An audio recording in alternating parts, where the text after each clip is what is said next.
let the seminar begin.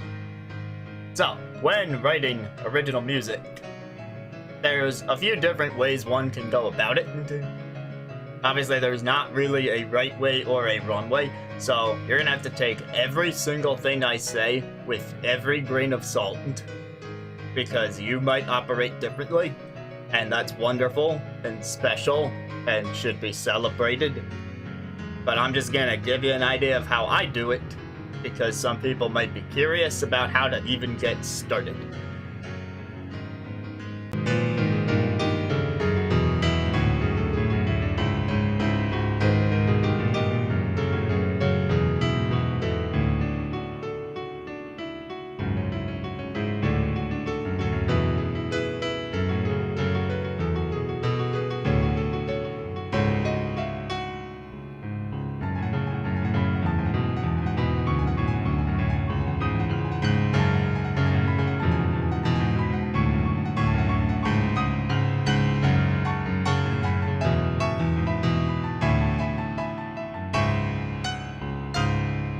Video game music specifically, you'll hear about leitmotifs and how different things are reused across the soundtrack, but rearranged differently to fit different settings or characters.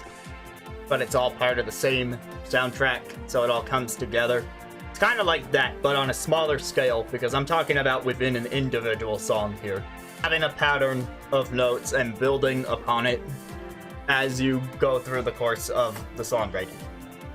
So you may notice parts of the song that sound similar, but are different because there's different notes involved. And that helps to give the song a sense of cohesion, especially for instrumentals.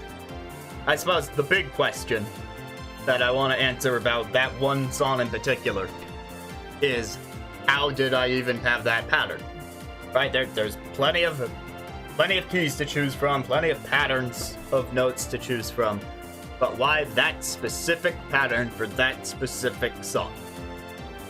And the answer to that is really just getting in the mind of the song's overall theme. Like, for most of mine, I have an objective when I'm writing the song. And in the case of that one, the objective was spooky Halloween style music. Right, so you get your mind thinking about that. What fits that overall theme that I'm shooting for? And what I landed on was spider. And I thought, what if I move my fingers like a spider?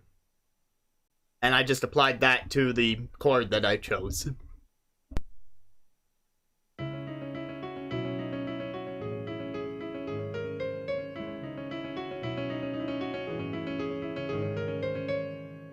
If you study film music or film scoring, you may hear about a technique, and there's a slang term for it in the industry called Mickey Mousing, because it kind of originated from those old Mickey Mouse cartoons. But in a larger scope, it's called synchronization, and it's where the actual song mimics movement, or is set to the tone of movement. So, like, in film, what it means is that, like, a character goes down the stairs and you hear a xylophone going down the notes from high pitch to low pitch. Yes, evil corporate mousing. Right, I'm sure you can think of an example like that, where a character on screen, whether animated or otherwise, but probably in animation, they're doing something, and the music is synced up to what I'm doing. Yeah, to what they're doing. So this is really just an application of that technique. Like, how would a spider sound on the keyboard is where my mind went for that song.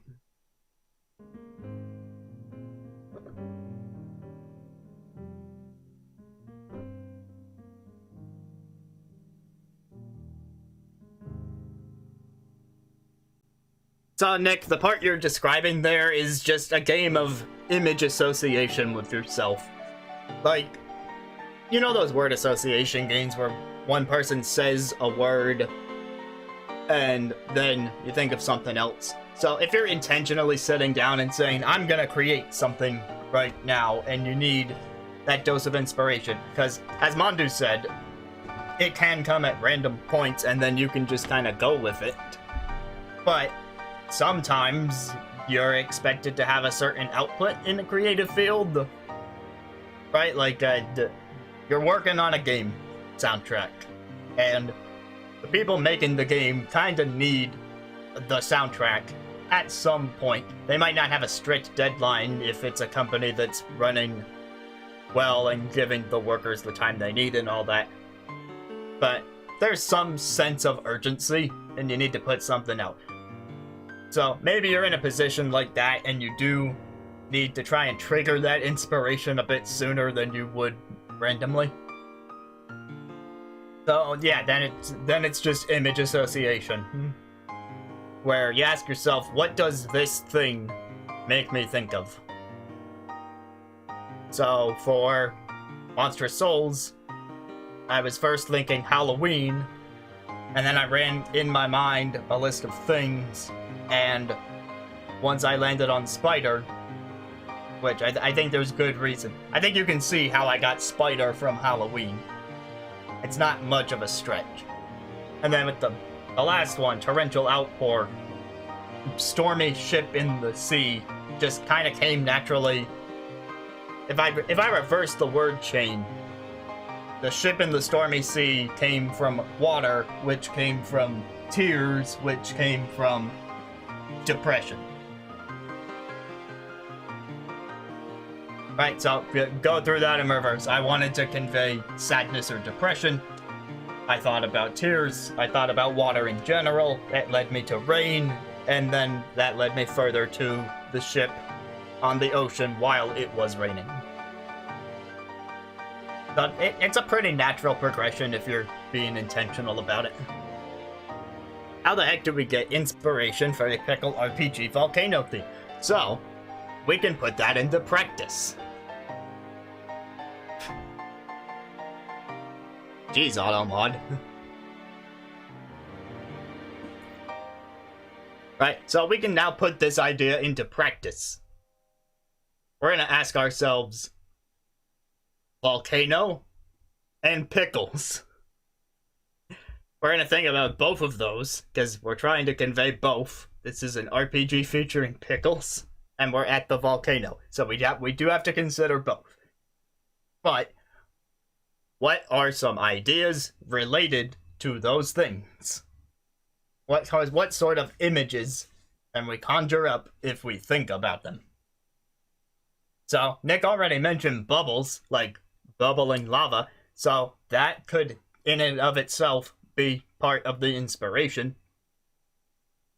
And now I'm gonna use the synchronization technique. Right, so now I'm thinking, if I were to use bubbles as an inspiration, what sort of motion does a bubble make? And in order to replicate that on a piano, what motion do my fingers need to make? Pickle RPG was mischievous, but volcano is a place with slow-moving lethal liquid. So, okay, the song might move slowly. And we also want to convey caution. So, a slow bubbling motion. I'm just imagining a bubble now, and I'm trying to replicate that with my hand. It's starting in the pool of lava, and it rises up, and then it pops.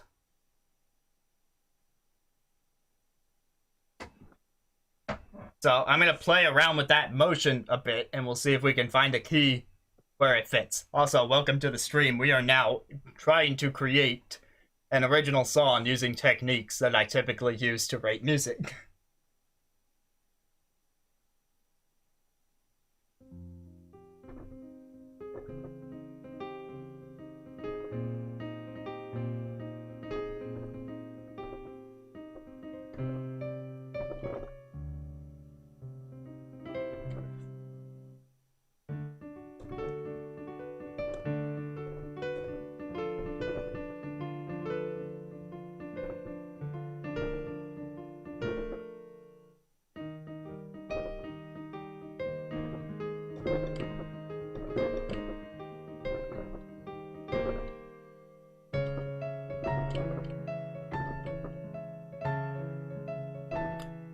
One thing to keep in mind is that pretty much any minor key can be a spooky key.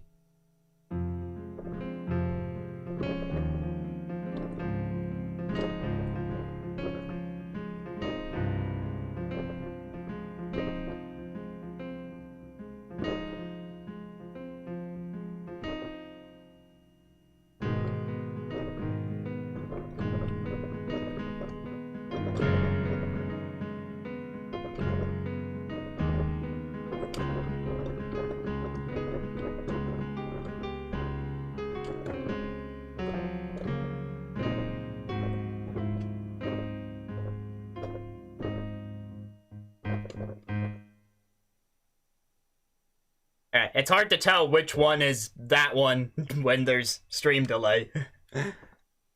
Some touches of the higher part of the keyboard on the... Yeah, we're in a...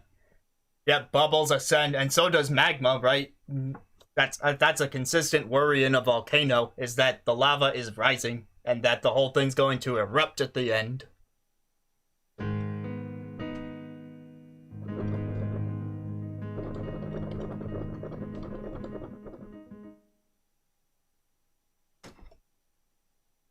So you see how it all comes together when you start merging the concepts that I'm talking about?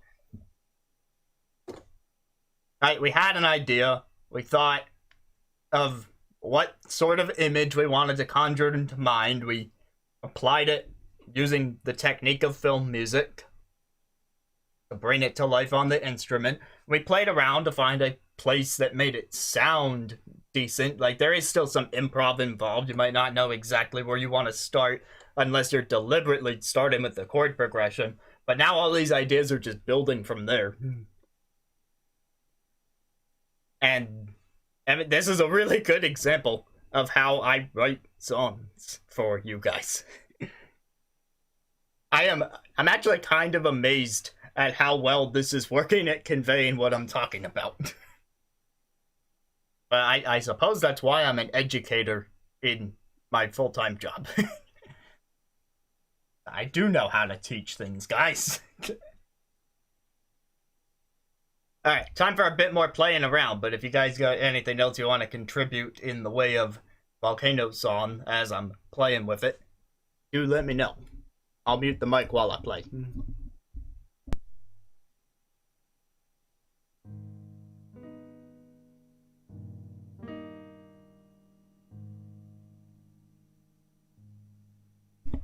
Actually, what I'm going to do now, it says, since we settled on A flat minor as the key, what I'm going to do now, before I go back to my pattern of the bubble, I'm going to try and settle on the chord progression, like where the whole thing should go in terms of chord. Because, you know, there's a few ways to go. You could do something like this. Or you could do something like... Which, by the way, that last one is incredibly basic, the 1-4-1-5.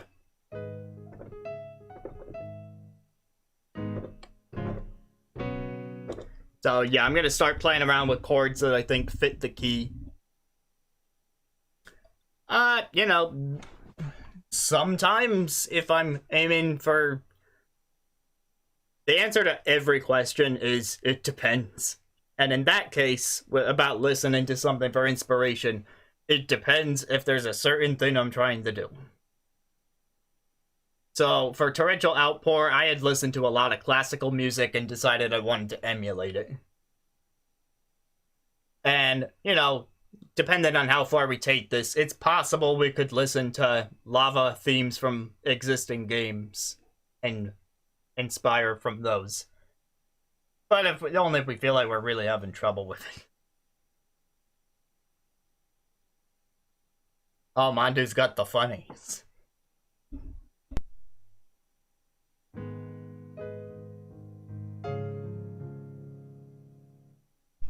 Okay, so I did not like how that sounded for this particular song. Like, that sounds a bit too...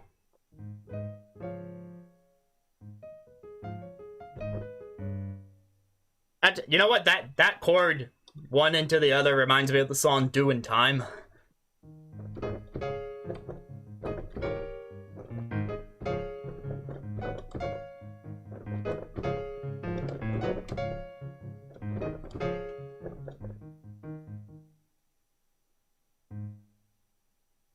Summertime, and the lovin's easy. We're well qualified to represent the LPC. I don't know if anyone knows that song, but that's what that reminds me of, and that's why I'm not gonna use that chord. Or else I'll just keep thinking too much about that one.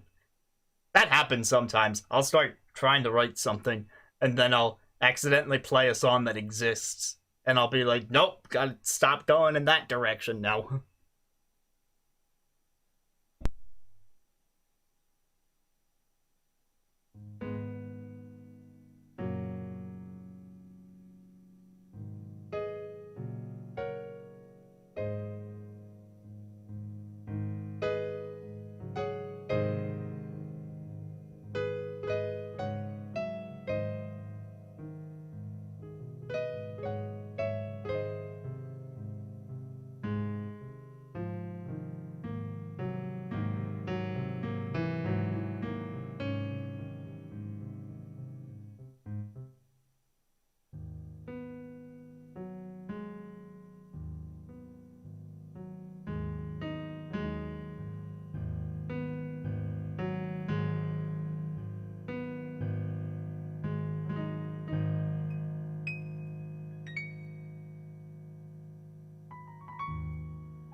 That lava's rising, we gotta build to an eruption.